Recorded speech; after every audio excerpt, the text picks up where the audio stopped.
Hello बच्चों, कैसे हैं? एक नंबर। हम भी ठीक हैं, एक नंबर। तो आ गए हैं हम अगले लेक्चर में फुल एनर्जी के साथ लाइव प्रोसेस का नेक्स्ट पार्ट लेके। Live process 04। Okay, already 01, 02, 03 upload हो चुका है। अगर आपने नहीं देखा है तो आप जाओ पहले इसी वीडियो के डिस्क्रिप्शन बॉक्स में 01, 2, 3 देखो और फिर आओ तो समझ में आएगा। तो हम लोग पढ़ रहे थे लाइफ प्रोसेस, एंड वैसा प्रोसेस जिसके वजह से हमारा लाइफ मेंटेन हो, हम जिंदा हैं, लाइफ है। ठीक है, तो चलिए स्टार्ट करते हैं। Let's start. मैं हूं विकास सर और ये है हम सबका चैनल विद्यास्थली वाले सर। ओके, आप बोलते होंगे सर बार बार आप बोलते हैं। जी हाँ, बार बार बोलने से थोड़ा फीलिंग आएगा आपको। ओके, चलिए तो चालू करें। तो लाइफ प्रोसेस में पहला न्यूट्रिशन पढ़ाया गया, जिसमें फूड टेक करो और एनर्जी गेन करो। उसके बाद एनर्जी बनाने के लिए प्रोसेस जिम्मेदार था, उसका नाम था रेस्पिरेशन। ओके, रेस्पिरेशन मतलब फूड को ब्रेक करो और उससे एनर्जी बनाओ। उसके टाइप्स पढ़े होंगे, aerobic, anaerobic. Okay, next part is transportation. What is transportation? नाम से समझ में आ रहा होगा।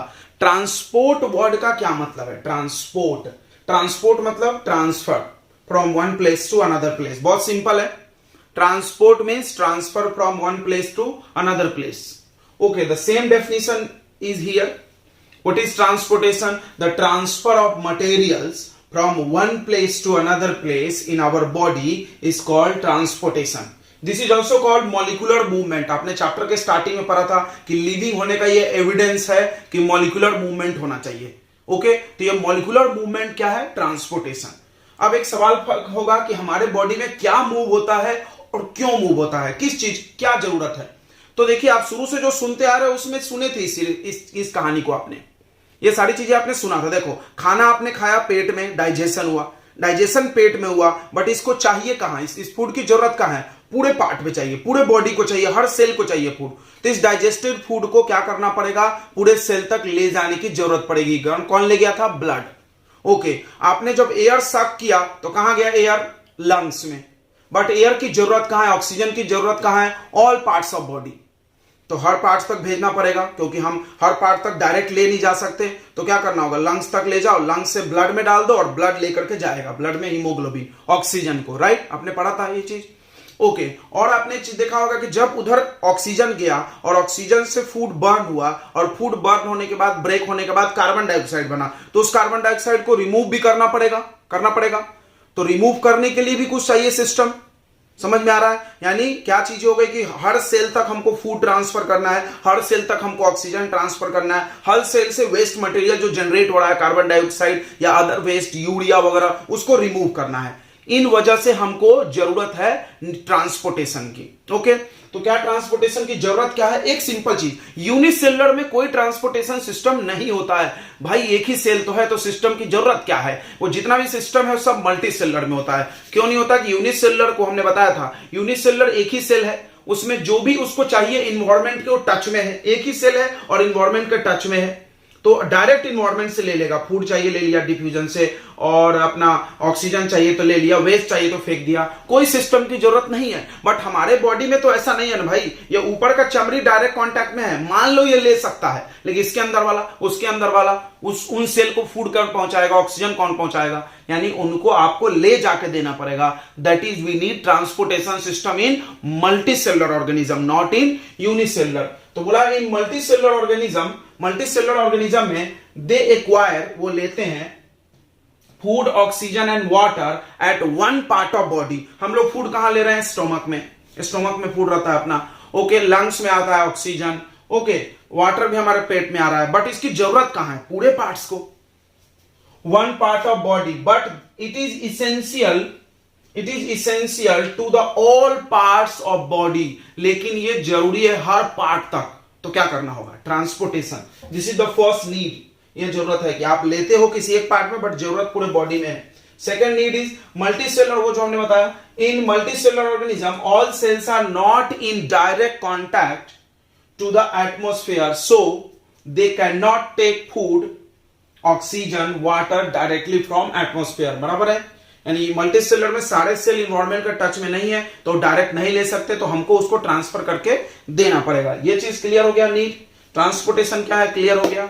डिफिनीशन, ट्रांसफर ऑफ मटेरियल, कौन सा मटेरियल जाएगा, फूड, ऑक्सीजन, वाटर, और उधर से वेस्ट भी रिमूव करना पड़ता है।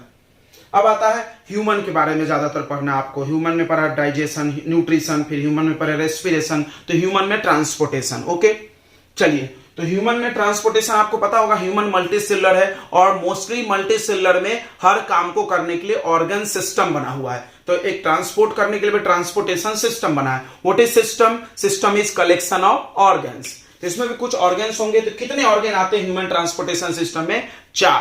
चार ऑर्गन मिलके ट्रांसपोर्टेशन सिस्टम चला रहे हैं हमारे बॉडी में। कौन कौन है? The first important and primary organ is heart. Heart, टक टक टक टक, दिल, तुम दिल की धड़कन में रहते हो, ओके, वो वाला दिल। तो heart is main organ transport करने का। दूसरा ब्लड ही तो सब लेके जा रहा है। ब्लड को चला कौन रहा है? हार्ट। और जा रहा है, काम कौन कर रहा है? ब्लड। करवा कौन रहा है? मैनेजर जैसा, जैसे कंपनी में वर्कर होते हैं, मैनेजर होते हैं, सेम टू सेम। ये हो गया मैनेजर, ये करता नहीं, वैसे जाओ प्रेशर बना के रखा हुआ है, ब्लड चल के काम करता है। Okay, next blood vessel. Blood vessel क्या है? पाइप है, रास्ता है जिससे ब्लड ट्रांसफर होता है। हमारे बॉडी में 3 प्रकार के ब्लड वेसल होते हैं, आर्टरीज, वेन और ब्लड कैपिलरी। आर्टरीज, वेन और ब्लड कैपिलरी। आपके बॉडी में जो दिख रहा है जिसको हम लोग नस बोलते हैं, ये दिख रहा है ग्रीन ग्रीन, ये ग्रीन ग्रीन क्या है? वेन है। वेन हमारे बॉडी के ऊपर के सरफेस पे होता है। आर्टरी अंदर के सरफेस में होता है, अंदर होता है, सरफेस पे ऊपर नहीं होता।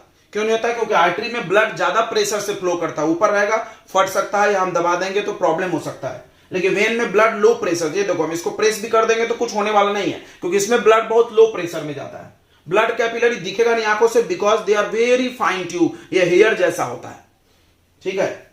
अगला है लिम्फ। लिम्फ क्या है? Lymph is a part of blood. Blood में से ही कुछ प्रोटीन्स निकल करके और प्लाज्मा निकल के लिम्फ बनाते हैं। आगे हम लोग बहुत डिटेल में इनको अभी पढ़ने वाले हैं। चलिए तो चालू करते हैं। तो फर्स्ट ऑर्गन है हार्ट, ठीक है। ह्यूमन ट्रांसपोर्टेशन सिस्टम में 4 ऑर्गन बताया हमने, heart, blood vessel and lymph. तो फर्स्ट हार्ट के बारे में हम लोग डिस्कस करेंगे। ये है हार्ट का डायग्राम। ये थोड़ा कॉम्प्लिकेटेड डायग्राम है बट एक्चुअल है ये, हम आपको सिंपल डायग्राम भी बताएंगे। तो हार्ट का डायग्राम में थोड़ा समझ लेते होता कैसा है। तो हार्ट में, ह्यूमन हार्ट में 4 चेंबर होता है। सबसे पहली चीज याद रखो, ह्यूमन हार्ट में कितने चेंबर होते हैं? 4 चेंबर कौन कौन है? देखो, ये एक चेंबर, 2, 3, 4, ठीक है। हो रहा है क्या, इसको समझते हैं। ये जो ब्लू कलर दिख रहे हैं जितने, ये ब्लू कलर से हमने दिखाया है deoxygenated blood. Deoxygenated blood means वैसा ब्लड जिसमें कार्बन डाइऑक्साइड प्रेजेंट है। आपको पता होगा कि हम लोग ऑक्सीजन ले जाते हैं और ऑक्सीजन से फूड ब्रेक होता है। उसके बाद फूड ब्रेक होने के बाद क्या प्रोड्यूस होता है? Carbon dioxide. और वो कार्बन डाइऑक्साइड वापस हार्ट में आता है। That carbon dioxide containing blood is called deoxygenated and the blood containing oxygen is called oxygenated. Okay, तो ह्यूमन हार्ट के 2 साइड होते हैं, राइट साइड, लेफ्ट साइड। ध्यान से देखना, ह्यूमन हार्ट आप ऐसे खड़े हो ना, ये आपका राइट हैंड है और ये लेफ्ट हैंड है। ध्यान से देखो, ये राइट हैंड, ये लेफ्ट हैंड, समझ गया? Right side, left side. Okay, human heart ऐसे ड्रॉ किया गया सामने से, तो राइट साइड, लेफ्ट साइड माना गया। तो राइट साइड में डीऑक्सीजनेटेड ब्लड, देखो राइट है, ये राइट, लेकिन ब्लड रॉन्ग है इधर, और ये रॉन्ग है लेकिन ब्लड राइट है। ऐसे याद रखो, राइट साइड में रॉन्ग ब्लड, यानी राइट साइड में डीऑक्सीजनेटेड ब्लड, बिना ऑक्सीजन वाला, और लेफ्ट साइड में ऑक्सीजनेटेड ब्लड कैरी करता है हार्ट, ठीक है।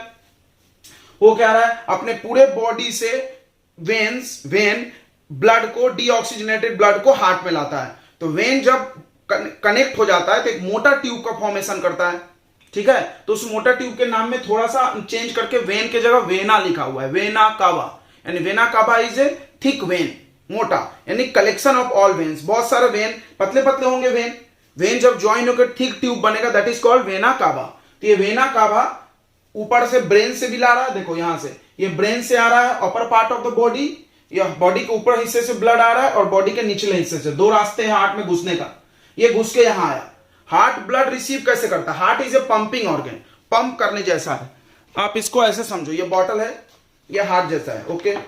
तो ये ऐसा जब प्रेस हो गया, ऐसा कॉम्प्रेस, और इसको आप डुबा दो किसी बकेट में और छोड़ दो, ये धीरे धीरे से फूलेगा, तो क्या करेगा? पानी को खींच लेगा। यानी जब हार्ट, ये बॉटल एक्सपैंड हुआ तो वाटर अंदर लेगा, ये बॉटल जब एक्सपैंड हुआ तो वाटर अंदर लेगा, और ऐसा कॉम्प्रेस होगा तो बाहर, तो एक्सपैंड होगा तो अंदर, समझ रहा होगा। तो सेम हार्ट है।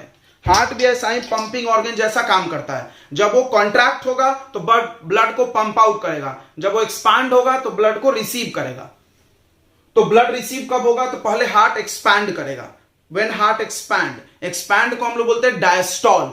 हार्ट के दो मूवमेंट का नाम रखा गया, कॉन्ट्रैक्ट को बोलते हैं सिस्टॉल और एक्सपैंड को बोलते हैं डायस्टॉल।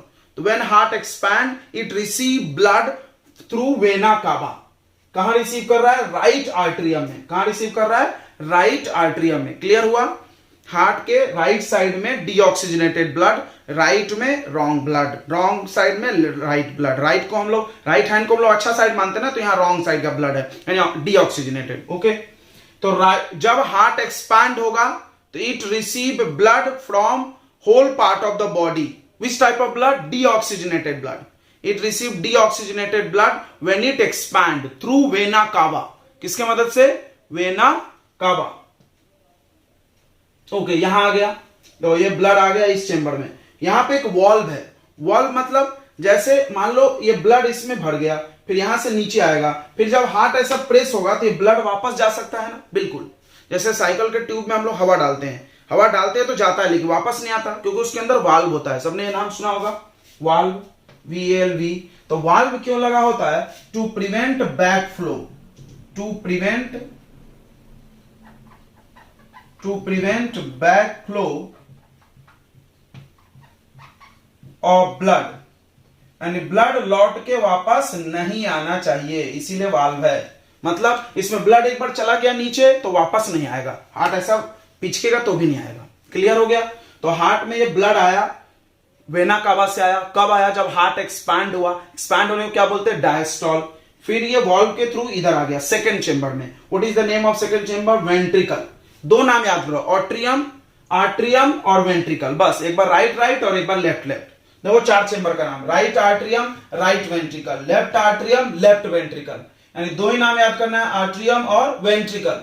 उसके बाद राइट लगा लो, लेफ्ट लगा लो। और 4 ट्यूब्स है, सबको एक एक चर्चा करेंगे। ठीक है, तो पहला चर्चा हो गया वेना कावा। वेना कावा क्या करता है? It receive deoxygenated blood. Okay, in which chamber? The first chamber of heart. What is the name? Right atrium, ए पहले। उसके बाद then it transfer into right ventricle through valve, then it contract. ये contract होगा, तो अब contract होगा तो यहां का ब्लड ऐसे ट्रांसफर, यहां भी वाल्व है देखो, ये ट्रांसफर होगा और यहां से निकलेगा ऐसे, दिख रहा है? ये ऐसा निकला। और जिस ट्यूब से निकल रहा है, देखो हार्ट में आया, दो नाम याद करो, आर्टरी वेन। अभी हमने बताया था कि 3 ट्यूब्स होते हैं हमारे बॉडी में, ब्लड वेसल, आर्टरी वेन और ब्लड कैपिलरी। ब्लड कैपिलरी का यहां काम नहीं है, यहां आर्टरी वेन याद कर लिए। अब सीक्वेंस में चलना है, कंटिन्यूएशन। मतलब पहला वेन लाया, वेन का ही नाम वेना कावा है। वेन लाया, वेन के बाद क्या आएगा? आर्टरी, आर्टरी के बाद वेन, वेन के बाद आर्टरी। ऐसे अल्टरनेट काम करते हैं लोग, काम नाम रखा गया है, ऐसा याद रख सकते हैं आप। ठीक है, और एक चीज, पल्मनरी नाम लगाना, अगर कोई ट्यूब लंग्स को जा रही है या लंग्स से आ रही है। अगर कोई ट्यूब ब्लड लेके लंग्स में जा रही या लंग्स से आ रही तो उसके नाम में पल्मनरी लगेगा। क्या लगेगा? पल्मनरी। चलो देखते हैं। तो हार्ट में ब्लड आया, किसके थ्रू आया? When, that is vena cava. फिर फर्स्ट चेंबर से इधर आया, फिर यहां से पंप होके काय से क्या होगा? देखो पहला नाम वेन था तो अगला आर्टरी आएगा, पल्मनरी लगेगा because it is going into lungs. तो पल्मनरी आर्टरी काय के थ्रू गया लंग्स में? Pulmonary artery. कौन सा ब्लड था? डीऑक्सीजनेटेड। और वहां पे जाके लंग्स में आपने पढ़ा था, कलम पढ़ाया था, लंग्स में एलुवली होता है। एलुवली में क्या होगा? कार्बन डाइऑक्साइड वो दे देगा और उसमें क्या भर लेगा? Oxygen. Okay, then the blood, now the blood is called oxygenated blood. अब उस ब्लड को हम ऑक्सीजनेटेड बोलेंगे। It again comes back into heart, फिर से वापस लौट के काय में आएगा? हार्ट में आएगा। ओके, और हार्ट के किस चेंबर में आएगा? लेफ्ट साइड के आर्टरियम में। फिर से अब देखो, ध्यान से देखो, वेन्स, पहला वेन था, फिर आर्टरी था पल्मनरी, फिर लंग्स से आ रहा है, वेन आर्टरी, फिर क्या नाम में लगेगा? वेन लगेगा, और पल्मनरी लगेगा क्योंकि लंग्स से आ रहा है। इधर आया और फिर इधर से ट्रांसफर होगा और यहां से पंप होके फिर देखो यहां वेन के बाद क्या आएगा? आर्टरी। सीक्वेंस फील हो गया? फिर से हम लोग एक बार काम समझते हैं। और ये बीच के वॉल जो होता है उसको सेप्टम बोलते हैं। आपको पता होगा हार्ट एक बहुत मजबूत मसल से बना होता है जिसका नाम कार्डियक है। पूरे लाइफ कॉन्ट्रैक्ट होता है लेकिन कभी थकता नहीं है। ओके, तो चलो समझते हैं फिर से। What is heart? Heart is a pumping organ. Heart is a pumping organ. आप नोट कर सकते हैं डेफिनेशन, हार्ट एक पंपिंग ऑर्गन होता है।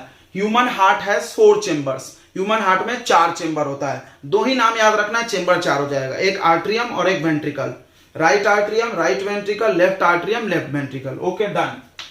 सबसे पहले डीऑक्सीजनेटेड ब्लड राइट आर्ट्रियम में आएगा, किसके थ्रू आएगा? Vena cava. ऐसा आप नोट कर लोगे, सारा याद रहेगा। देखो सीक्वेंस में लिखा है, through vena cava. Okay, then it transfer into right ventricle through valve, valve prevent the backflow. Okay, and when it heart contract, जब हार्ट कॉन्ट्रैक्ट होगा, सिस्टोल होगा, कॉन्ट्रैक्ट होगा, then it pump the blood and transfer into lungs through pulmonary artery. Okay, in lungs the blood get oxygenated and comes back again into heart through pulmonary vein. Okay, pulmonary vein into left atrium. समझ में आ रहा है? into left atrium. Okay, left atrium में आया। next, when heart compress, जब when heart contract, it pump out blood, यहां से यहां आएगा, and transfer into left ventricle, and when it contract it transfer blood into whole part of body through aorta. Aorta is the name of artery. Artery का main tube का नाम क्या रख दिया उन्होंने? अरोटा। मतलब थोड़ा सा नाम चेंज किया उन्होंने मेन ट्यूब का। ठीक है, पल्मोनरी 2 बार यूज हो रहा है। पल्मोनरी किसके नाम में यूज हो रहा है? या तो कोई ट्यूब लंग्स को जा रही है या लंग्स से आ रही, लंग्स के लिए रिलेटेड है तो पल्मोनरी। ओके, हो गया होगा, हार्ट समझ में आ गया। चलिए तो आगे बढ़ते। तो अगला चेंबर ऑफ हार्ट के बारे में कुछ चीजें फैक्ट्स पढ़ेंगे हम लोग। ठीक है, देखिए ह्यूमन और बर्ड्स में 4 चेंबर होता है। 4 चेंबर में क्या होता है, क्या फायदा है? किसी में 3 चेंबर होता है, किसी में 2 होता है, 2 से कम नहीं होते हैं। तो क्या बेनिफिट है? देखिए, तो 4 चेंबर आपने अभी देखा है, रफली डायग्राम हम बना रहे हैं, ध्यान से देखिए। ये 4 चेंबर है हार्ट का, एक रफ है, हंसना नहीं बोल रहे हार्ट नहीं है, 4 चेंबर है। फायदा क्या होगा? देखो, इधर साइड में डीऑक्सीजनेटेड ब्लड आया था, ये राइट साइड, और ये लेफ्ट साइड में ऑक्सीजनेटेड ब्लड, वो कहीं मिक्स नहीं हुआ। डीऑक्सीजनेटेड ब्लड आया, लंग्स में गया, फिर उधर कार्बन डाइऑक्साइड रिलीज किया, फिर वो ऑक्सीजनेटेड ब्लड के इधर आया, यानी ऑक्सीजनेटेड और डीऑक्सीजनेटेड मिक्स नहीं हुआ, मतलब आपके बॉडी में ज्यादा ऑक्सीजन सप्लाई होगा। मिक्स नहीं हो रहा मतलब जितने भी ब्लड है, मेरे बॉडी में 3.5 लीटर ब्लड है, पूरे के पूरे 3.5 लीटर ब्लड ऑक्सीजन कैरी करेगा और फिर कार्बन डाइऑक्साइड भी करेगा। ओके, तो no mixing of oxygenated and deoxygenated blood, यानी जिसमें भी 4 चेंबर है उसमें ऑक्सीजनेटेड और डीऑक्सीजनेटेड मिक्स नहीं होता है। क्यों नहीं मिक्स होता है? क्यों नहीं होना चाहिए?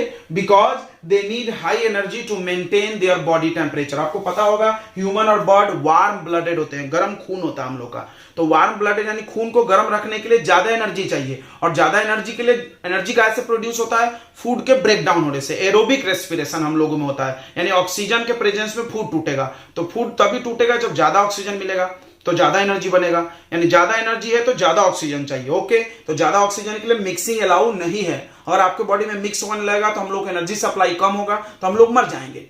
ओके, लेकिन रेप्टाइल्स और एम्फीबिया, आपको पता होगा रेप्टाइल्स और एम्फीबिया जो होता है कोल्ड ब्लडेड होते हैं, उनमें 3 चेंबर ही हार्ट होता है। 3 चेंबर हार्ट मतलब देखो, यहां पर ये चेंबर गायब है, यानी यहां पर ऑक्सीजनेटेड ब्लड आ रहा है और इसी में डीऑक्सीजनेटेड ब्लड भी आ रहा है, यानी दोनों क्या हो गया होगा? मिक्स हो गया होगा। बिल्कुल।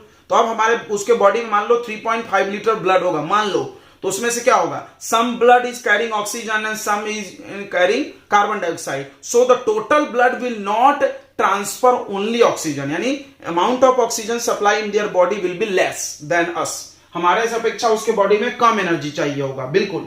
देखो, दे कैन टॉलरेट, वो बर्दाश्त कर सकते हैं mixing of oxygenated and deoxygenated blood because they need less energy, क्योंकि उनको कम एनर्जी की जरूरत पड़ती है। Because they are cold blooded, they do not require to maintain their body temperature. Okay, clear हो गया होगा। फिश की तो अजीब कहानी, इसमें 2 ही चेंबर है बराबर। तो फिश में जो होता है 2 ही चेंबर है, मतलब ऐसा 2 चेंबर है, राइट लेफ्ट। ठीक है, ओ सॉरी, ऐसा एक गायब कर दो, ये ऐसा है, एक राइट लेफ्ट अब नहीं होगा, एक ही साइड होगा, यानी एक है आर्ट्रियम और एक है ventricle.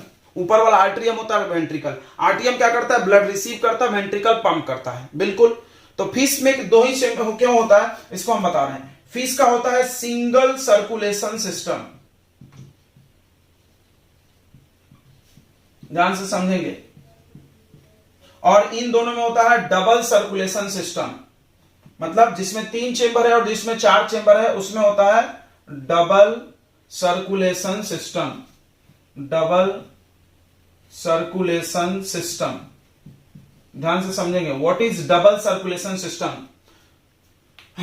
In human, bird, reptile and amphibia the blood is flowing 2 times in heart in each cycle. हर साइकिल में हार्ट में ब्लड 2 बार आया। फिर से देखते हैं, देखो पहली बार पूरी बॉडी से आया, हार्ट में आया, फिर हार्ट से इस चेंबर से इधर गया, फिर यहां से लंग्स में गया, यानी एक बार आया को ध्यान देखना, गया नहीं। ओके, फिर लंग्स से वापस आया तो कितने बार आया, देखो एक बार बॉडी से आया, फिर एक बार लंग्स से वापस आया, यानी हार्ट में कितने बार ब्लड फ्लो हुआ, 2 बार। एक साइकिल, एक साइकिल मतलब एक बार पूरा ब्लड घूमने को एक साइकिल, फिर यहां से पंप होके पूरे बॉडी में गया। ओके, क्लियर है ना। तो इन लोगों में डबल सर्कुलेशन सिस्टम होता है, चाहे मिक्सिंग हो रहा हो या नहीं हो रहा हो। तो फिर से अंतर समझो, देखो 4 चेंबर वाले में नो मिक्सिंग डबल सर्कुलेशन, 3 वाले में mixing but double circulation. Okay, 2 chamber में सिंगल सर्कुलेशन और मिक्सिंग यहां भी नहीं होता है। ठीक है, तो आप सोच रहे होंगे सर इसमें ज्यादा एनर्जी चाहिए। नहीं भाई, ये छोटी बॉडी होती है, इसमें क्या होता है ब्लड धीरे धीरे फ्लो होता है, तो धीरे धीरे फ्लो हो रहा है तो कम ही एनर्जी ले जाएगा। कैसे धीरे फ्लो होता है समझते हैं। तो फिश में 2 ही चेंबर होता है, देखो 2 ही चेंबर होता है हार्ट में। 2 चेंबर मतलब एक आर्ट्रियम होगा और एक वेंट्रिकल। तो आर्ट्रियम क्या करेगा, ब्लड को रिसीव करेगा डीऑक्सीजनेटेड, और वेंट्रिकल को देगा, वेंट्रिकल पंप करके भेज देगा गिल्स में। फिश में सबको पता होगा गिल्स होगा, और गिल्स में क्या होता है, जैसे हमारे में लंग्स है उसमें गिल्स है, गिल्स में वो कार्बन डाइऑक्साइड रिलीज कर देता, ऑक्सीजन ले लेता, और गिल्स डायरेक्ट हार्ट को नहीं देगा, अब गिल्स डायरेक्ट बॉडी को पंप कर देगा। But gills is not pumping organ, तो ब्लड तो स्लोली जा रहा होगा ना, फास्ट तो जाएगा नहीं, बिल्कुल। तो इसमें ज्यादा एनर्जी की इसमें भी जरूरत नहीं, मतलब जाएगा ही नहीं ज्यादा एनर्जी, क्योंकि ब्लड स्लो स्लो चल रहा है। ठीक है, थोड़ा सा समझ लिया, समझ के आ गया होगा। तो what is double circulation system, the system in which blood is flowing 2 times through heart in each cycle. The system in which blood is flowing 2 times through heart in each cycle is called double circulation system. Human के circulation system को double circulation बोलते हैं, close भी बोलते हैं। close मतलब हर जगह blood artery और vein में ही flow हो रहा है, कहीं openly flow नहीं होता है। And fish को बोलते हैं single circulation because in each cycle blood is flowing 1 times through the heart. Okay, and how it happens? The heart receive blood from their body and pump it into gills, and gills directly transfer blood into body of the fish. Okay, clear हो गया। तो आपने heart के chambers के बारे में समझ गया, 4 चेंबर, 3 चेंबर, 4 चेंबर और 3 चेंबर को डबल सर्कुलेशन बोलेंगे। ओके, और 2 chamber single circulation. Double circulation मतलब हार्ट में 2 बार ब्लड आएगा और सिंगल में 1 बार ब्लड आएगा। ओके, 3 वाले में मिक्सिंग होगा, 4 वाले में मिक्सिंग नहीं होगा। ठीक है, तो अब कुछ टर्म्स हम लोग इसको समझ लेते हैं। देखो ब्लड प्रेशर, आपने सबने सुना होगा, शॉर्ट में बीपी बोलते हैं। ब्लड प्रेशर क्या होता है, जब ब्लड आर्टरी और वेन में जा रहा है, आर्टरी और वेन एक पाइप जैसा है, तो उसमें ब्लड क्या करता है, जैसे आपके पाइप में पानी जा रहा है तो पानी का प्रेशर होता है ना, पाइप के अंदर कभी कभी ज्यादा प्रेशर होता है, पानी पाइप फट जाता है। बिल्कुल उसी तरह आर्टरी और वेन के वॉल पे भी ब्लड प्रेशर अप्लाई करती है। तो व्हाट इज ब्लड प्रेशर, तो pressure applied by blood on the wall of blood vessel या ब्लड ट्यूब या आर्टरी एंड वेन, दोनों में से कुछ भी लिख सकते हैं। ब्लड वेसल बोलोगे तो आर्टरी वेन दोनों नाम नहीं बोलना पड़ेगा, ब्लड वेसल बोल दो। The pressure applied by blood on the wall of blood vessel is called blood pressure. Okay, blood pressure 2 बार का होगा, क्योंकि एक बार हार्ट कॉन्ट्रैक्ट होता है और एक बार रिलैक्स होता है। कॉन्ट्रैक्शन को हार्ट जब कॉन्ट्रैक्ट होता है उसको बोलते हैं सिस्टोलिक मूवमेंट, और जब रिलैक्स होता है तो डायस्टोल। बताया था हमने, सिस्टोल यानी कॉन्ट्रैक्शन, इसका प्रेशर हाई होगा। जब हार्ट ऐसे पंप करता है तो ज्यादा प्रेशर होता है, और ये प्रेशर किसमें होता है, आर्टरी में। ये प्रेशर किसमें होता है, आर्टरी में। आर्टरी में ब्लड प्रेशर फ्लो होता है हाई प्रेशर से, और लो प्रेशर किसमें होता है, वेन्स में। ठीक है, तो ये डायस्टोल का प्रेशर होता है, वेन। ठीक है, तो वेन का प्रेशर कम है, आर्टरी का ज्यादा है, समझ रहा होगा। अब कभी कभी क्या होता है, बीपी हाई हो जाता है, आपने सुना होगा, ब्लड प्रेशर हाई हो जाता है, तो एज बढ़ने की वजह से। तो हाई ब्लड प्रेशर को बोलते हैं hypertension. What is hypertension, if blood pressure increases in our body is called hypertension. Hypertension is dangerous because it cause damage of artery, यानी आर्टरी फट जाएगा, आर्टरी ब्लास्ट हो सकता है, फूट जाएगा, एंड कॉज इंटरनल ब्लीडिंग, और अंदर अंदर खून निकल जाएगा, क्लॉट हो जाएगा, घाव, कैंसर हो सकता है, मर सकते हैं। अगला एक डिवाइस है, आपने देखा होगा, डॉक्टर ऐसा पट्टा लपेट के पंप करता है और ब्लड प्रेशर नापता है, उस डिवाइस का नाम है स्पाइरोमैनोमीटर। ठीक है, तो ये स्पाइरोमैनोमीटर क्या है, instrument which is used to measure blood pressure is called sphygmomanometer. Okay, एक और सुनोगे heart beat. What is heart beat, 1 systole plus 1 diastole is called heart beat. उसके बाद आप सुने होंगे पल्स। पल्स क्या होता है, जब आर्टरी में पल्स मेजर होता है, जब हार्ट पंप करता है ब्लड को, तो बहुत ज्यादा प्रेशर होता है, उसको हम फील कर सकते हैं यहाँ पे कुछ जगह पे बॉडी के, कुछ जगह पे क्यों फील कर सकते हैं, क्योंकि वहां पर आर्टरी ऊपर होगा, नहीं तो आर्टरी अंदर अंदर दबा रहता है, यहां से पता नहीं चल रहा है, लेकिन जहां जहां आर्टरी थोड़ा ऊपर आ गया है वहां पे हम फील कर सकते हैं, उसको बोलते हैं पल्स, ठीक है, नब्ज बोलते हैं। ओके, तो ये चीजें समझ गई होगी। अब आगे पढ़ना है ब्लड वेसल। ब्लड वेसल सबको पता है, the tube which carry blood in our body is called blood vessel. Blood vessel कितने टाइप के होते हैं, 3 टाइप के, आर्टरीज, वेन्स और ब्लड कैपिलरी। तो इसको समझते हैं। तो blood vessel, first part is heart, over, समझ में आ गया होगा हार्ट का फंक्शन, फिर हार्ट के चेंबर्स के बारे में, double circulation, single circulation. Okay, next blood vessel. Blood vessel 3 type के होते हैं। The tube which carry blood in our body is called blood vessel. आपको पता होगा in human is called close system. Close system, why close system, because blood is always flowing in blood vessel, not openly. Open कहीं flow नहीं होता, हमेशा tube में ही blood flow होता है, ठीक है। तो क्लोज सर्कुलेशन सिस्टम भी बोलते हैं ह्यूमन को, सिस्टम को क्या बोलते हैं, क्लोज सर्कुलेशन सिस्टम। ओके, तो 3 ट्यूब्स होते हैं हमारे बॉडी में।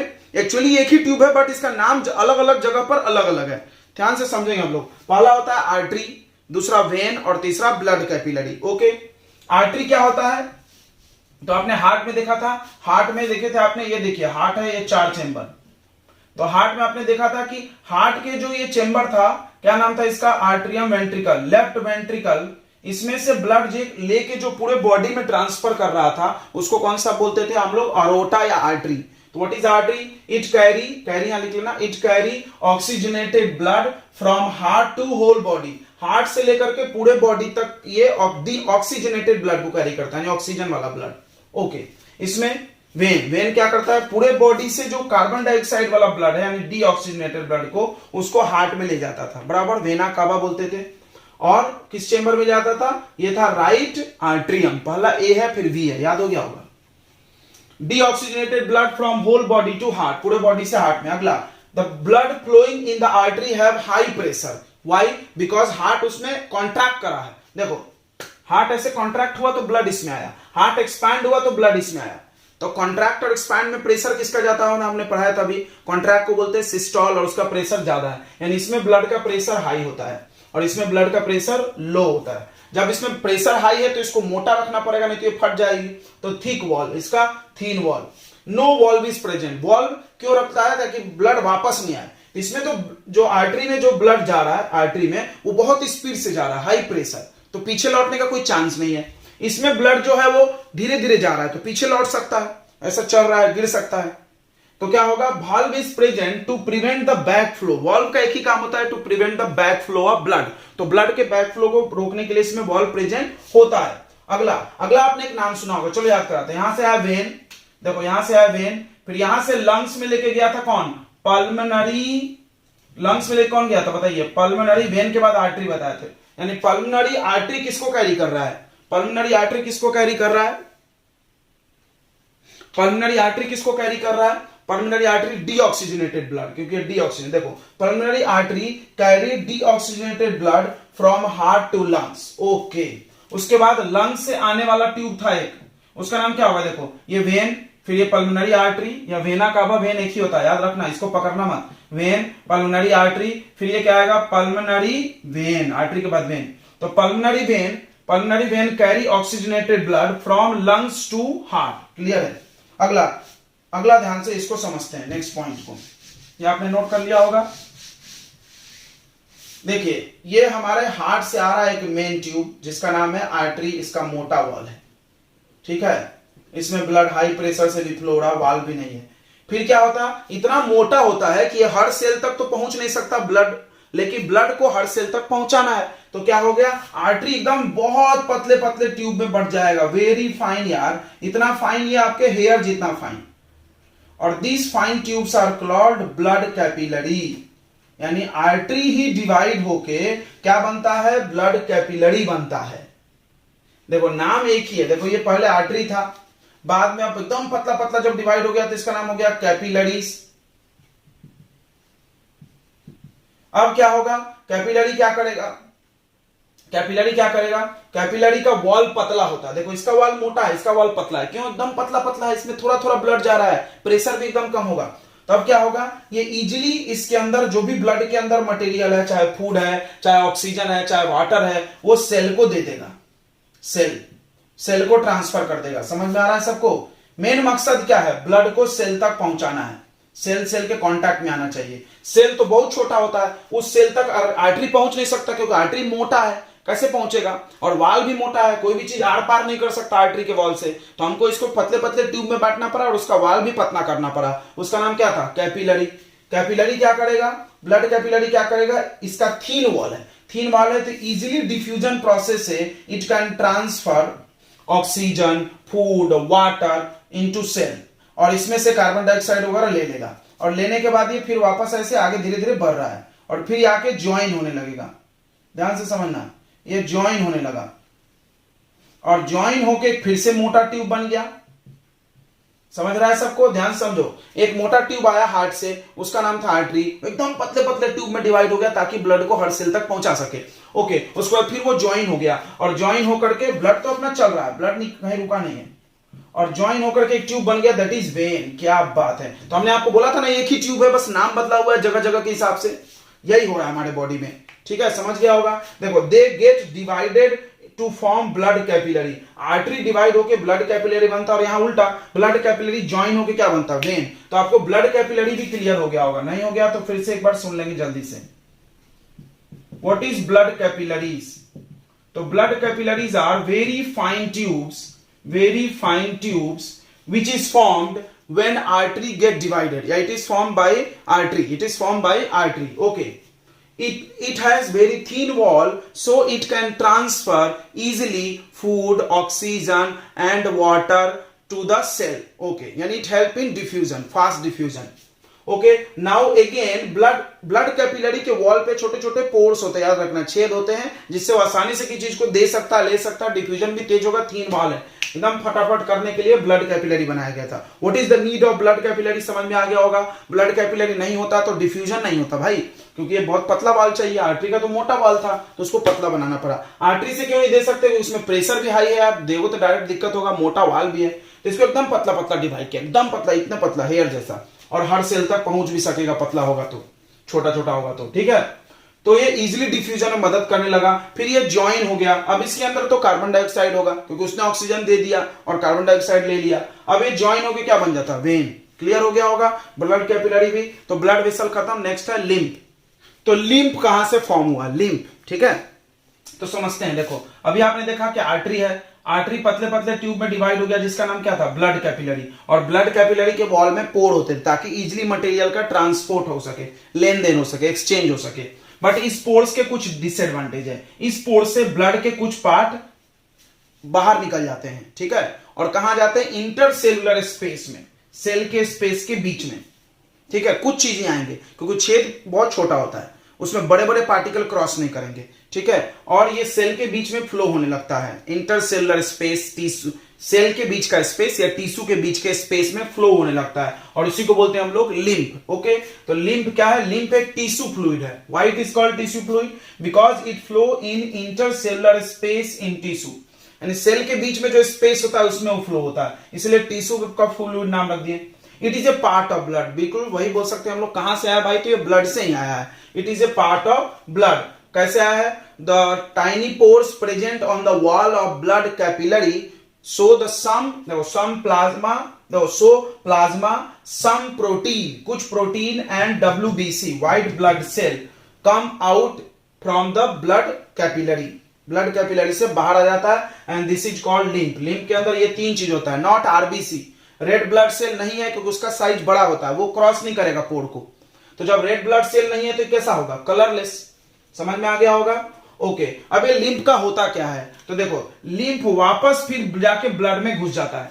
कहां पे? लिम्फ नोड पे, जहां पे ये आर्टरी ज्वाइन हो रहा है ना, सॉरी, ब्लड वेसल ज्वाइन होके वेन बन रहा है, उस जगह पे लिम्फ वापस किसमें चला जाता है? ब्लड में। यानी ये ब्लड से ही निकला फिर वापस ब्लड में चला जाता है। और लिम्फ हमेशा हार्ट के डायरेक्शन में फ्लो होता है। लिम्फ हमेशा एक ही दिशा में फ्लो होती है, किधर? Towards the heart. क्योंकि देखो, आर्टरी इधर से लाया, आर्टरी से ये जो ब्लड चलेगा ये सब किधर जा रहा है? वेन बनने वाला है, और वेन किधर जाता है? हार्ट में। तो ये हार्ट में ही जाता है, हार्ट के डायरेक्शन में लिम्फ फ्लो होता है, ठीक है? तो लिम्फ एक टिश्यू फ्लूइड है। टिश्यू फ्लूइड क्यों? बिकॉज ये सेल के बीच में फ्लो होता है। कहां से आया? तो ब्लड का ही पार्ट है, ब्लड का पार्ट है। कैसे बाहर आ गया? Because small pores are present on on the wall of capillary, so the some part of blood come out through these pores. It contains plasma, protein and white blood cell. Okay, it is colorless because RBC is not present. Function, it carry digested fat. हमारे cell के space में जो fat होता है उसको वो carry करता है, एक जगह से दूसरी जगह ले जाता है. उसके बाद remove extra fluid, remove excess of fluid present between cells. मान लो सेल के बीच में कोई फ्लूइड है एक्सेस, तो उसको भी अपने साथ वो लेके जाएगा फ्लो करा के और वापस ब्लड में मिला देगा, तो वो रिमूव हो गया. उसके बाद इसके अंदर WBC है, तो WBC आपको पता होगा इम्यून सिस्टम बनाता है, प्रोटेक्ट करता है बीमारी से, यानी हम बोल सकते हैं कि लिम्फ हमको बीमारी से प्रोटेक्ट करता है. तो नेक्स्ट पार्ट है लास्ट, ब्लड. ब्लड हमने लास्ट में लाया क्योंकि ब्लड इजी है. तो ब्लड सब लोग जानता होगा, ब्लड ही सारी चीजों को ट्रांसपोर्ट करता है, बाकी लोग तो उसकी हेल्प करते हैं. तो blood is also main part of transportation system. Blood को बोलते हैं फ्लूइड टिश्यू, सबको पता होगा. It is a fluid connective tissue, पूरा लिखना है तो ऐसा लिख सकते हो, blood is a fluid connective tissue. आपने 9th में पढ़ा होगा कनेक्टिव टिश्यू है. ओके, ब्लड में 4 चीजें होती है मेनली 4 चीजें होती है. पहला व्हाइट रेड ब्लड सेल या रेड ब्लड कॉर्पसल्स. ये रेड क्यों होता है? क्योंकि इसके अंदर हीमोग्लोबिन है. लास्ट क्लास में हमने पढ़ाया था haemoglobin have great affinity with oxygen. ये जल्दी ऑक्सीजन को वो करता है, अपने साथ पकड़ लेता है ताकि ऑक्सीजन सप्लाई बॉडी में ज्यादा से ज्यादा हो सके. तो इट कैरी ऑक्सीजन. ये फंक्शन हो गया आरबीसी का या हीमोग्लोबिन का. अगला होता है ब्लड में व्हाइट ब्लड सेल WBC. ये प्रोटेक्ट करता है बीमारी से हम लोग के बॉडी को. नेक्स्ट ब्लड में होता है प्लाज्मा, सबको पता है. प्लाज्मा जो है लिक्विड मीडियम है, पानी जैसा होता है, ठीक है, कलरलेस रहता है. पानी जैसा जो ब्लड में दिख रहा है वो क्या है? प्लाज्मा. उसमें लाल कलर के जो दाने दाने घुले वो क्या है? Red blood cell. और थोड़ा सा कलरलेस WBC भी होता है, वो भी पानी जैसा ही होता है, ठीक है. बट ये सेल ही है, ये छोटा छोटा होता है. तो ये क्या करता है? सबसे ज्यादा कैरी यही करता है. देखो प्लाज्मा क्या करता है, उन सभी चीजों को कैरी करेगा जो लिक्विड में घुल जाते हैं. तो कार्बन डाइऑक्साइड डिजॉल्व हो जाता है, तो ऑक्सीजन डिजॉल्व नहीं होता है, कार्बन डाइऑक्साइड डिजॉल्व हो जाता है, तो इसको कैरी करेगा, यानी अपने बॉडी से कार्बन डाइऑक्साइड वापस लाता है. वेस्ट, जो भी यूरिया वगैरह हमारे बॉडी में जो वेस्ट बनता है उसको रिमूव करता है. हार्मोन्स हमारे बॉडी में बनते हैं, वो भी ब्लड में जाते हैं, वो हार्मोन्स को भी कैरी करता है. फूड डाइजेस्ट हुआ था और इंटेस्टाइन में एब्जॉर्ब हुआ था, तो वो भी प्लाज्मा में भी जाता है. प्लेटलेट्स का क्या काम है? Clotting of blood. वहीं हाथ कट जाता है तो आपने देखा होगा ब्लड क्लॉट होता है, तो क्लॉटिंग कराने में प्लेटलेट्स मदद करता है ताकि ब्लड का लॉस से हम लोग बच सके. तो इस प्रकार से ह्यूमन ट्रांसपोर्टेशन खत्म होता है. नेक्स्ट है प्लांट में ट्रांसपोर्टेशन, जो कि हम लोग अगले पार्ट में देखेंगे क्योंकि ये लेक्चर थोड़ा लंबा हो रहा है. ओके बच्चों, तो मिलते हैं नेक्स्ट पार्ट में. मिस मत करिएगा क्योंकि वो होने वाला है transportation in plant. That is very important. बच्चे ये ज्यादा पढ़ के जाते हैं बट प्लांट से भी क्वेश्चन आता है, ठीक है. ओके.